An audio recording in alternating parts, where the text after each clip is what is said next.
বহুত ভাল লাগিছে। মই প্ৰথমে ওপৰৱালাক মহান আল্লাহ তাআলাক মই শুকৰ গুজাৰ কৰো, কাৰণ মই ইন্ডিপেন্ডেন্ট ইলেকশন খেলি এবাৰ জিকিছিলো আৰু ইন্ডিপেন্ডেন্ট ইলেকশন খেলি জিকাৰ পিছত মই ভাবা নাছিলো যে মই ধুবুৰী জিলা পৰিষদৰ সভানেত্ৰী হিচাপে নিৰ্বাচিত হম, কিন্তু মোৰ মনত এটা বিশ্বাস আছিলে যে যেহেতু কোনো দলৰ সংখ্যাগৰিষ্ঠতা পোৱা নাছিলে, সেইকাৰণে মই সব দলৰ মেম্বাৰক আহ্বান ৰাখিছিলো আৰু বিশেষকৈ মই এজন ব্যক্তিৰ নাম নলোৱাকৈ থাকিব নোৱাৰিম, কাৰণ সেইজন হল ধুবুৰী বিধানসভাৰ বৰ্তমান বিধায়ক নজৰুল হক।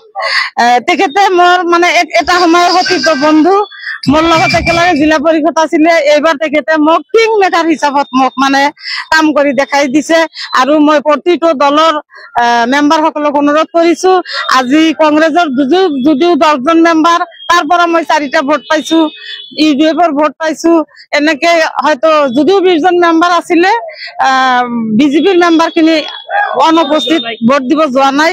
আমাৰ 15জন মেম্বাৰ গৈছিলে, তাৰ ভিতৰত মই 8টা ভোট পাইছো আৰু কংগ্ৰেছক 7 ভোট পাইছে, মই এটা ভোটত লিড কৰি জিকিছো।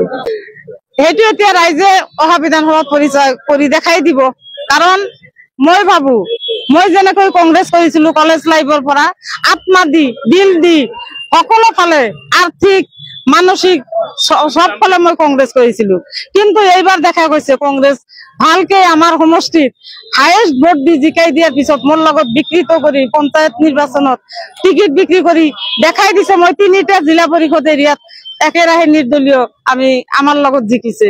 সেইকাৰণে এতিয়া ৰাইজে প্ৰত্যুত্তৰ দিব, মোৰ লগত যিখিনি দলে কৰিছে তাৰ প্ৰত্যুত্তৰ ৰাইজে দি আছে।